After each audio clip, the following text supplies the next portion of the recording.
Yusuf-Datty don't scatter everywhere as e dey hot. I used to tell people that this Obi-Datty's movement is really a heavy duty for all the enemies of Nigeria. You see, somebody like Peter is a very quiet person. Peter will call you my dear elder brother. What will come after that, my dear elder brother? You'll be shocked. You think that this man, he has some respect, he's a gentleman. Before you know, something hot will come, he will remain silent. Then that of Yusuf-Datty is somebody that he doesn't talk, he will just be looking at you. But the moment he opens his mouth, you see knowledge.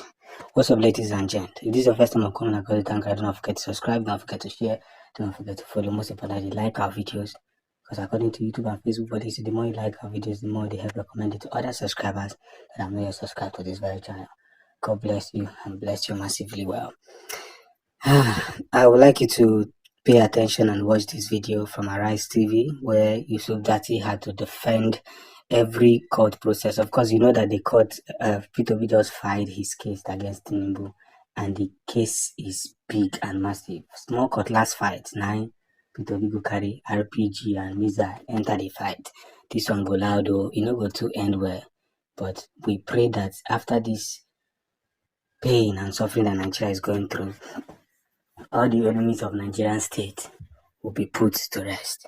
But with this, pay attention and make sure you watch this video to the end. God bless you and bless you massively. Peace out. If they so wish. Thank you very much indeed for coming in. Most welcome, Charles. First of all, let's do some scene setting.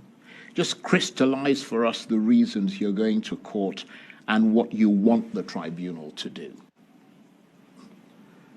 The election petition is a matter for professionals, lawyers, and by our standard and general attitude, we allow the best to do justice to those questions.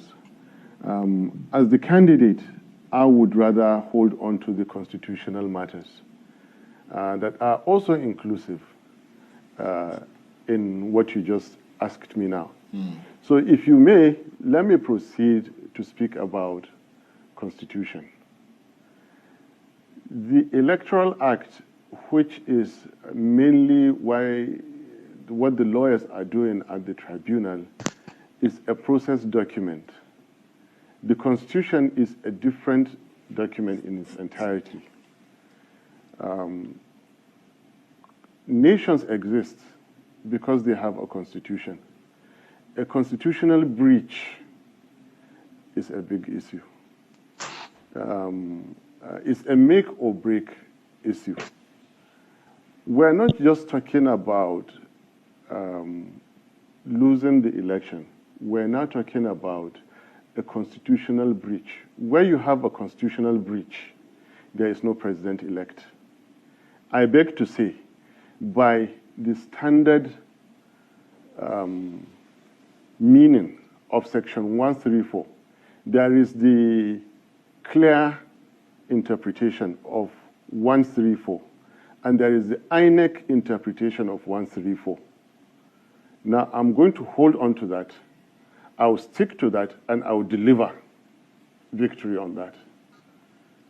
By that, I dare tell you, with all humility, we do not have a president-elect in Nigeria today. What Alhaji Tinubu is holding is a dud certificate, is a dud check. There are no funds in that account. It will bounce. You cannot swear in a president whose certificate of return assaults the Constitution, because the Constitution is the platform on which a presidency rests. And when that has been violated, it cannot sit. Mr. President, do not organize that handover. CJN, Your Lordship, do not swear in this man so long as that problem is not cured. Swearing in Alhaji Tinubu is as good as swearing in a military regime. They are both unconstitutional. Well, no, hold on. yeah. This is the all-important thing now. Well, let me just make a quick Before disclaimer you do, before you before go you do, on. before you do, before you Because do. he will be sworn in unless the courts find in agreement with what you're So saying. listen, Right. let them swear him in for not 4 years, for 100 years. He will remain an unconstitutionally sworn in president. That's the point I'm making. Even if they swear him in, it is unconstitutional. That is our comfort. And that is our agitation at the same point. To save Nigeria, you have to cure that problem. Now, being the powerful that they are, it is even better for even us, the opposition, that they go and create additional 6% votes of the FCT from thin air and claim that they are the high and powerful and add it to his votes and swear him in with the 25%, than to go and swear in a president of the Federal Republic of Nigeria without 25% in the FCT, denied by the Labour Party, us. Now, my take.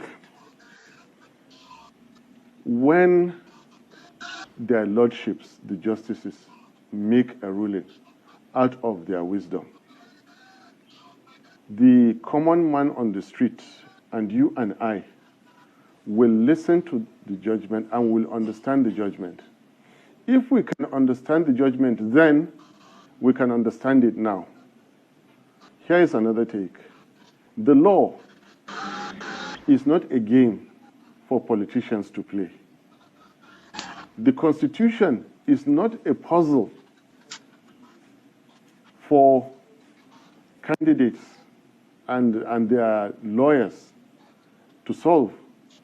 Justices, their lordships, are not in place for rich candidates to refer poor candidates to them after being bullied out in the polling units. Well, your candidate isn't poor, is he? We are, because we have not spent the kind of money they did. Right, but he certainly isn't ranked as a poor person in Nigeria. Well, anyway, that's not the issue Yeah. now. Let's come back. We're talking about the wisdom of their lordships, because ultimately that will decide the fate of Nigeria. Wisdom is intellect plus experience, but this time you're talking of higher intellect. Intelligence is comprised of 5 qualities, and I'm now going into educational psychology. I'm actually delving into philosophy. Language ability, arithmetic ability, memory, logic, and creativity. All common people, you and I, have these things. Section 134 is as plain as can be. Section 134 was not at the mercy of Mahmoud Yakubu at the height of administrative rascality, recklessness, and official arrogance to interpret. Right. But justices of the courts interpret the Constitution. Executive officers follow instructions. Right, but just for the sake of our audience, just remind us of what Section 134 is. Section 134 says the president shall have scored, not in exact wordings, at 25% in each of at least 2/3 of the states of the federation and the Federal Capital Territory.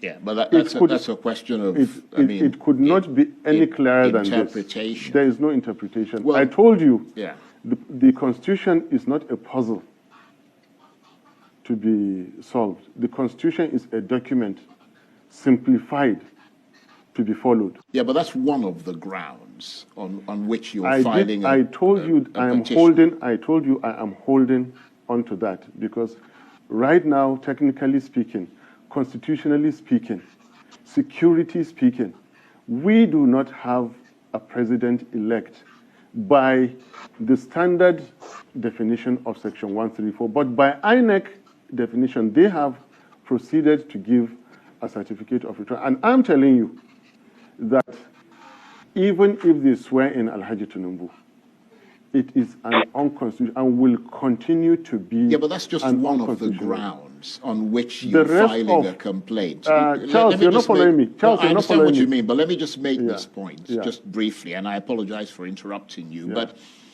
that point that you're holding on to has not been clearly determined by legal precedent. So we've got senior advocates of Nigeria arguing on both sides of the fence, for and against. Can I answer you? Yeah. Even those who argued against us in this case ended up helping our case, that the FCT has been adjudged to be a state. Now, if it is a state, where is the 25% of FCT? They don't have it. Because the Constitution, Section 134 says, in each of and the FCT. It could not be any clearer than this. Well, that is why I painstakingly took,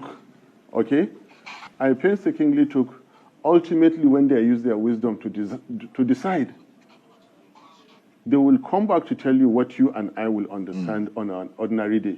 That ordinary day was yesterday, is today.